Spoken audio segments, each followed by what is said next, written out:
जय भीम नमो बुद्धाय साथियों। दोस्तों, आज की अपनी इस वीडियो में हम आपको बताने जा रहे हैं कि अगर बाबा साहब डॉक्टर भीमराव अंबेडकर ना होते तो चमारों दलितों का क्या होता और दलित चमार हमेशा नीच अछूत बने रहते। तो चलिए दोस्तों, जान लेते हैं अपनी इस वीडियो में। दोस्तों, डॉक्टर अंबेडकर ने अपना पूरा जीवन चमारों के अधिकार और समाज की कुर्तियों जैसे ऊंच नीच भेदभाव के लिए बिता दिया और जीवन भर संघर्ष करते रहे। और दोस्तों, सबसे महत्वपूर्ण बात तो यह है कि भारत देश को एक संविधान दिया और जिसमें सबको एक समान हक मिला। दोस्तों, बाबा साहब के जितने भी महान कार्यों का उल्लेख किया जाए उतना ही कम है।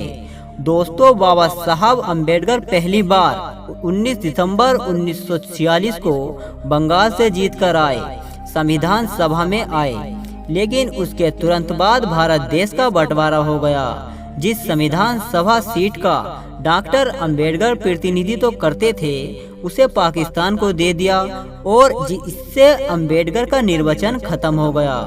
भारत के बंटवारे के समय जिस तरह बंगाल वाले हिस्से को पूर्व पाकिस्तान को दे दिया गया, यह एक साजिश के तहत दिया गया था कि अंबेडकर संविधान सभा में न रह पाए।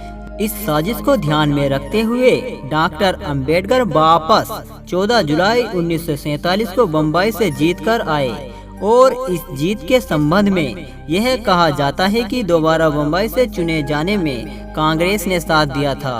और जबकि सच्चाई यह है कि अंबेडकर संविधान सभा में नहीं आते तो भारत का संविधान नहीं बनता। दोबारा जीत के बाद यह घोषणा की थी कि 15 अगस्त को अंग्रेज भारत को सौंप देंगे।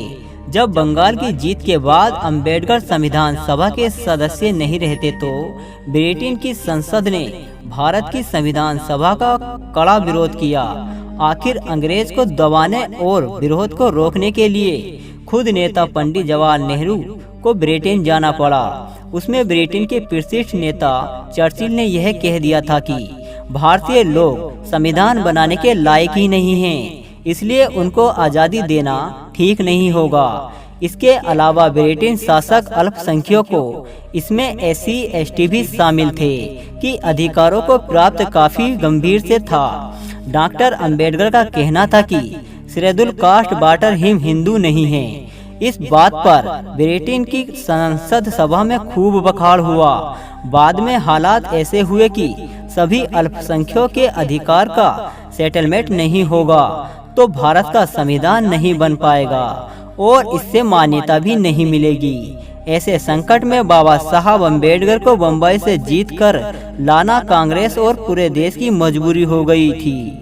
और दोस्तों, यह भी कहा जाता है कि बैरिस्टर जेकर ने डॉक्टर अंबेडकर के लिए अपना इस्तीफा दे दिया था। जबकि सच्चाई यह है कि कांग्रेस के कुछ बड़े नेताओं के साथ मतभेद होने के कारण बैरिस्टर जेकर ने पहले ही अपना इस्तीफा दे दिया था। ऐसे में यदि डॉक्टर अंबेडकर को दोबारा नहीं जिताया जाता तो संविधान भी नहीं बन पाता। और दोस्तों, देश की आज़ादी मिलने में और समय लग सकता था। इसलिए कांग्रेस में उनके घोर विरोधी नेताओं ने भी मुंबई में उनकी उम्मीदवारी की सिफारिश की और उनको संविधान सभा में लाने के लिए सिफारिश की। ऐसी भी नहीं है कि कांग्रेस में देश का संविधान लिखने वाला कोई दूसरा व्यक्ति नहीं था, लेकिन महत्वपूर्ण बाबा साहब भीमराव अंबेडकर ही थे। क्योंकि अगर वो संविधान सभा में नहीं होते तो भारत के अछूत चमारों के अधिकारों का संवैधानिक सेटलमेंट प्राप्त होने की बात नहीं मानी जाती और इससे भारत के संविधान को मान्यता भी प्राप्त नहीं होती। भारत को बड़े लोकतंत्र के रूप में भी दर्जा नहीं मिल पाता, क्योंकि यह तभी माना जाता कि भारत के एक बड़े वर्ग ST और SC की स्वतंत्रता अधिकारों की बात संविधान में नहीं होती। दोस्तों, बाबा साहब डॉक्टर भीमराव अंबेडकर का संविधान सभा में होना बहुत ही जरूरी था। चमारों दलितों के हित और चमारों के अधिकार की व्यवस्था को लाने में बाबा साहब भीमराव अंबेडकर का बहुत बड़ा हाथ और योगदान रहा। तो दोस्तों, आपको यह जानकारी कैसी लगी हमें कमेंट करके जरूर बताएं। जय भीम, जय भारत।